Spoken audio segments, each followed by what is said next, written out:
Now, going over to the culture part of the podcast, you have Lunchables under attack as Consumer Reports wants to take them off the school menu.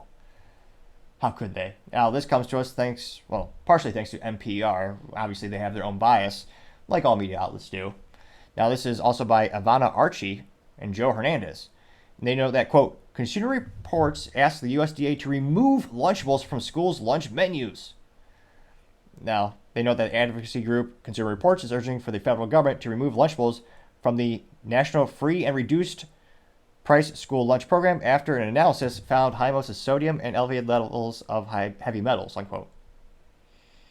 Now, I can't help but laugh at how much money they probably wasted on that, because anyone with a modicum of intelligence can just go to the store and look at the nutrition label and go, oh yeah, that's a lot of sodium. It is not even hidden. And actually, let's pull up the classic Lunchables. These used to be, let's see here. I remember when I was back in my day, if I was really good and lucky, my parents might get me one Lunchable, maybe a month, every couple months if I was good. Again, it's a luxury item no one needs. It's a glorified, quick lunch. Well, obviously, as it entails. Granted, I don't think they're probably as it's basically just a big salt lick in terms of nutrition. Let's see, nutritional information.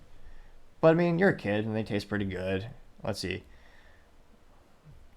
Lunchables, ham. What's this? This is the ham, and what is it? Ham and cracker has 35% of your daily value of sodium, coming in at 850 milligrams. What's another one? That seems to be one of the most popular ones. Lunchable. Let's see, Lunchable. What was the other one? The taco one? They used to, not taco, what is it? They used to have the little chips in there too. And they used to actually have a brilliant one. I say brilliant, it was, to me as a kid, it was a really unique thing and cool. Where you could actually get a whole can of was it Capri Sun in an aluminum can? And they had the pizza thing. So let's do the pizza thing.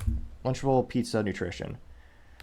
Oh yes, Lunchable Pizza Nutrition has 690 milligrams per serving, and the serving is a package. That is correlated to 30% of your daily value. Also has 17 grams of sugar, with 13 of those being added. And it's got, 18 grams of fat, a bunch of carbs, got some cholesterol thrown in there. So, again, I don't think anyone would actually look at the nutrition facts and think, oh yeah, this is a healthy snack we need to get into kids' hands quickly, immediately. But, it's one of those things where it probably should be treated as a treat. As grammatically incorrect or awkward as it might sound to use those words so closely together. Now, let's see here. They note that, quote, the Lunchables and similar lunch kits we tested containing high concentrated levels of sodium and harmful chemicals that can lead to serious health problems over time. This according to Brian Rolholm, the director of food policy at Consumer Reports. They also say that the meal kits are not healthy. Let's see here. Scrolling down a little bit more. Now, interestingly enough, the part that I actually care about, because again, high levels of sodium, that's not new. Who gives a damn? Work out appropriately and don't eat too much of it. Now, what I really care about is Consumer Reports said that they found high levels. Let me see here. Lunchable detected lead and cadmium in tests. Also observed the presence of phthalates with impact reproduction system and human hormonal system. The USDA representative said that the department doesn't allow or disavow individual food items, but rather set requirements for overall nutrition content of meals on a daily or weekly basis. Quote, so Lunchables described in the article would need to be paired with fruit, vegetables, and milk, as spokesperson said. In addition, a school who wanted to serve a higher sodium product one day has to balance that with a low sodium product items on the other days. Now, when asked for comment, Kraft Heinz basically said, well, they eloquently said piss off, but they said, quote, we are proud of Lunchables and stand by the quality and integrity that goes into making them. Which, again, you should always have pride in your work. No matter you're mopping floors or painting a work of art, it is important to have pride in your work. I respect anyone if you actually put pride in your work, I will respect you. Now, it is just funny to say someone's proud of making Lunchables. It's a children's snack, but it's also, become iconic. Everyone in the rich kids in school, the cool kids, they'd have Lunchables almost every day, which ironically isn't good for their health. But nevertheless, it was, remember the commercials? They're always at the grocery stores. Brilliantly, product was placed at eye level so kids could immediately see it. Now, in terms of the lead, the group tested store-bought versions of these varieties and found that they had 74% and 69% of California lead maximum, respectively.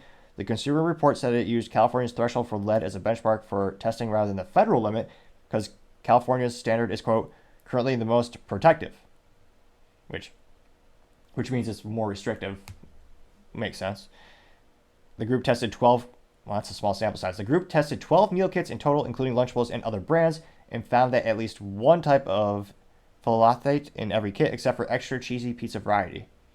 So extra cheesy pizza variety might be the safe one to eat. I mean, not really. None of them are really, safe. But again, that is a abysmally small sample size. Not again. I mean, one example is too much. I know that, but I would expect them. I'm not sure if it's a resource allocation issue, but if they can get a sample size of a couple hundred and prove this wasn't an outlier, then I think you'll see a lot more cultural support in getting these pulled from schools. Actually, I would see some consumer support to actually get pulled from shelves from stores. Because obviously, when it comes to food products in general, the younger you are, or any product in general, the younger you are in your body, the more likely you are to be affected detrimentally.